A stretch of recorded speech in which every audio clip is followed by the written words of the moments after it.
पढ़ाई का अधिकार कितने थोड़े बच्चों को मिलता है। इसलिए भगवान को पाकर के भी जो आत्माएं संतुष्ट नहीं होंगी तो फिर कब होंगी, हो सकेंगी कभी? कितनी भी दुनिया की प्राप्ति कर ले में आत्माएं, पर संतुष्टता उनके जीवन में आती ही नहीं है। और चाहिए और चाहिए और चाहिए। और हम साधारण बच्चे बाबा के अपना तन मन धन समय श्वास सफल कर करके कितने उच्च अधिकारी बन जाते हैं, कितने भगवान के वर्षे के अधिकारी बन जाते हैं। भगवान भाग्य बांट रहा है, इसलिए चलते जाओ। हर एक के प्रति जो था शुभ भावना और दृष्टि में जो था ये आत्मा है, आत्मिक भाव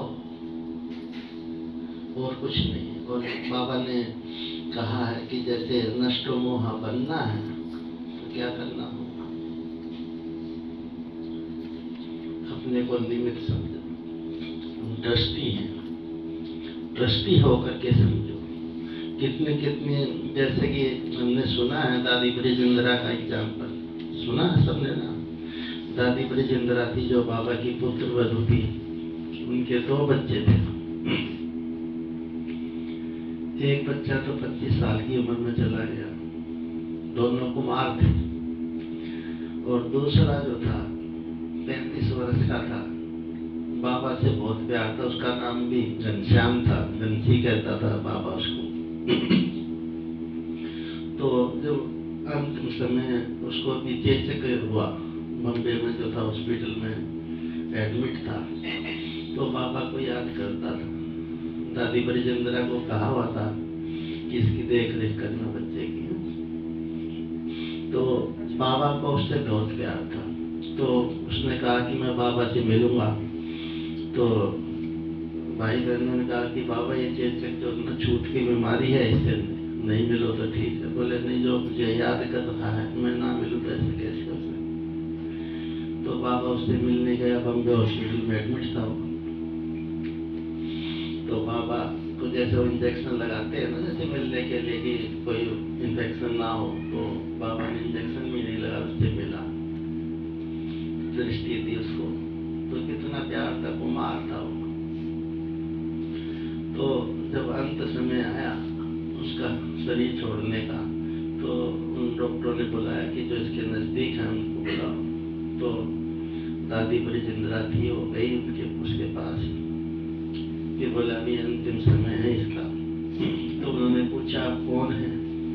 बोली मैं इसकी माँ हूँ। बोले आप सगी माँ है या सौतेली माँ है? डॉक्टर ने पूछा, तो बोले मैं इसकी सगी माँ हूँ। तो उन्होंने सोचा कि इसको तो कुछ दुख ही नहीं हो रहा है, तो ये सौतेली माँ हूँ। तो देखो बाबा, उन्होंने कितना नष्टो मोह हो गई थी वो, कि कोई भी जो था उनके फर्क नहीं पड़ता था। तो उसने वहां शरीर छोड़ा। फिर बाबा से उसने पूछा कि जब वो शरीर छोड़ रहा था तो उसको दुख नहीं हो रहा था, खुशी हो रही थी। तो बाबा ने उससे पूछा कि बाबा मुझे खुशी क्यों हो रही थी? बाबा ने कहा कि बच्ची, ये बच्चा बहुत कमाई करके गया है, इसलिए आपको खुशी हो रही है। कमाई करके गया इसलिए खुशी। इसलिए बाबा भी हमको रोज कहता है याद सेवा करो। सेवा में कमाई है, तो कमाने वाले बच्चे बाबा को अच्छे लगते हैं, क्योंकि जो कमाई नहीं करेंगे उनसे को लौकिक में कोई प्यार नहीं करता बाबा। इसलिए शिव बाबा हम सबको कितना प्यार कर रहा है, और अंत समय में सबको अनुभव भी करा रहा है।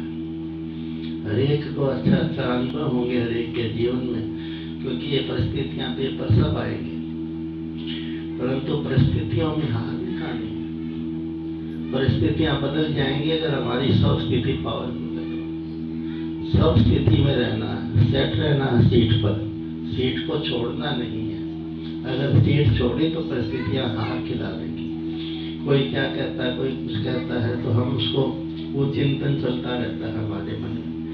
इसलिए उसका मालिक बनना है, स्वयं का मालिक बनना है और आगे बढ़ते जाना है। बाबा की योग तपस्या ये व्यक्त मास से चल रहा है, दिसंबर से ही चलना शुरू होता है ये, क्योंकि बाबा का जो लौकिक जन्म था वो 15 दिसंबर 1876 की डेट थी।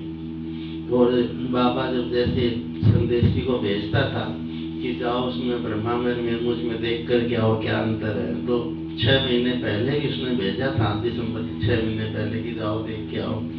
तो संदेशी देख करके आई थी तो बाबा को कहा, बाबा वो ब्रह्मा जो ऊपर बैठा वो अच्छा है। तो बच्चे ने बाबा ने पूछा क्या अच्छा उसमें? बोले उसकी चमक बहुत तेज है, आप अच्छे नहीं हो, संदेशी ने कहा।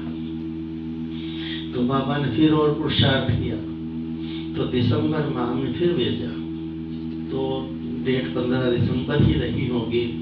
तो बाबा से देख करके आई तो उसने कहा कि आप और वो दोनों समान होंगे। तो फिर बाबा ने कहा ये बात किसी को बताना नहीं, क्योंकि अब उसको पता लग गया था कि मुझे व्यक्त होता है। तो उसका जो था 1 महीने के बाद ही बाबा जो था व्यक्त हुआ।